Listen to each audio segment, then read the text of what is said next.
செல்லம்மா சீரியல்ல மேகாவை பார்க்கறதுக்காக மாணிக்கம் உங்களோட வீட்டுக்கு வந்து, "என்ன மேடம் நான் எப்படி உயிரோட வந்தேன்னு பார்க்குறீங்களா? நீங்க அனுப்பிச்ச ஆளுங்க என்னை கை கால் உடைச்சு கொல்ல பார்த்தாங்க. நான் அந்த நேரம் பார்த்து ஒரு நல்லவர் வந்து என்னை காப்பாத்துனதுனால நான் பொழச்சுக்கிட்டேன் மேடம். நீங்க பேசின வாய்ஸ் ரெக்கார்டிங் எல்லாமே என் கையில தான் இருக்கு.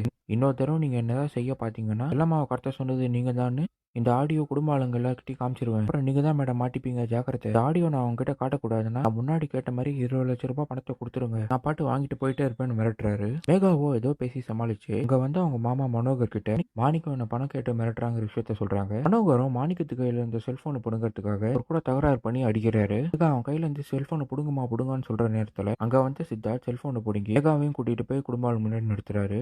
என்ன மேகா நீ தான் பிளான் பண்ணி மாணிக்கத்தை கொள்ளலான்னு பார்த்து அவனை காப்பாத்தினே நான் தான். என்கிட்ட அவன் எல்லா உண்மையும் சொல்லிட்டான். நீ தான் செல்லம்மா கடத்த வச்ச. நீ பண்ண மத்த வேலையை எல்லாத்தையும் சொல்லிட்டான். அவங்க மரியாதையும் குடும்ப ஆளுங்க முன்னாடி எல்லாம் ஒத்துக்கோன்னு உங்க மகேந்திரன் செல்லம்மா எல்லாரையும் நிக்க வச்சு மேகா கிட்ட உண்மையை சொல்றாரு. மேகாவும் போய் சொல்லி தப்பிக்க பாக்குற நேரத்துல மாணிக்கம் ஜானகி கிட்ட, அம்மா மேகாமா சொல்லி தான் நான் செல்லம்மாவை கடத்தினேன். இப்பதான் இந்த வீட்டுக்கு என்ன திரும்ப வர வச்சாங்க. இதுதான் அவங்க பேசின ஆடியோன்னு ஆடியோவை எல்லாரும் முன்னாடியும் போட்டு காட்டுறாரு. பார்த்து ஜானகியோ மேகா இப்படி பண்ணிருக்க மாட்டா நீ போய் சொல்றேன்னு சொல்ல, இல்லம்மா உண்மையாவே மேகாமா தான் இதெல்லாம் பிளான் பண்ணாங்க. இந்த எல்லா பிரச்சனைக்கும் காரணம் மேகா தான் சொல்றாரு. ஆனாலும் மேகாவை நம்பலாமா வேணாமாங்கிற குழப்பத்திலே இருக்காங்க. சித்தார்த்தும், அம்மா பாத்தியம்மா இப்போவா தெரிஞ்சுக்கோ இதான் மேகாவோட உண்மையான முகம். இன்னும் கூட கொள்ள தயங்க மாட்டா. இவளை எப்படியே விடக்கூடாது. பிடிச்சி போலீஸ் ஸ்டேஷன் விடுறேன்னு தரன்னு கூட்டிட்டு போறாரு. செல்லம்மாவும் சித்தார்த்தை பார்த்து, சார் நிறுத்துங்க சார். மேகாவை போலீஸ் ஸ்டேஷன்லாம் ஒப்படைக்க வேணாம். மேகா பண்ண தப்பு இப்பதான் ஒன்னொன்னா வெளிச்சத்துக்கு வருது. என்னென்ன தப்பு பண்ணாலும் வாயாலே சொல்ல வச்சு இப்போ மொத்தமா சேர்த்து இவளை போலீஸ் ஸ்டேஷனை ஒப்படைச்சிரும். அது வரைக்கும் இவளை எதுவும் பண்ண வேணாம்ங்கிறாங்க. கோவப்பட்ட லட்சுமி அவங்க பங்குக்கு மேகாவோட கழுத்தை பிடிச்சி, என்னதான் சொத்துங்கிற பேர்ல ஏமாத்தி கையெழுத்து வாங்கினேன். அதுக்கு என் பொண்ணை வேற கொல்ல பார்த்திருக்கல. நீ எல்லாம் உயிரோட இருக்கக்கூடாதுன்னு மேகாவை கொல்ல முயற்சி செய்யறப்போ எல்லாமாவும் மகேந்திரன் சொல்லாதனால விட்டுறாங்க.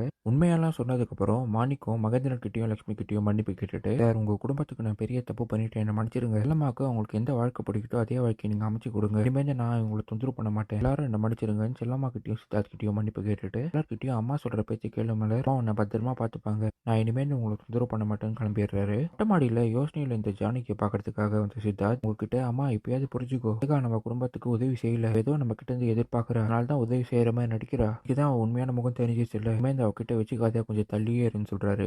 ஜானகியை பார்க்க வந்த மேகா, நான் அப்படிலாம் பண்ணல அத்தை. சித்தார்த் சொல்ற மாதிரி என் மேல எந்த தப்பும் கிடையாது. மாணிக்கத்தையும் செல்லம்மாவையும் சேர்த்து வைக்கணும் தான் நான் முயற்சி செஞ்சேன். அதுக்காக தான் மாணிக்கத்துக்கிட்ட செல்லம்மாவை கடத்த சொன்னேன். பண்ணது தப்பா அத்தை, நான் எந்த தப்பும் பண்ணல அத்தைன்னு போய் சொல்லி நல்ல பேர் வாங்க பாக்குறாங்க. இதுதான் இன்னைக்கு எபிசோட நடந்தது.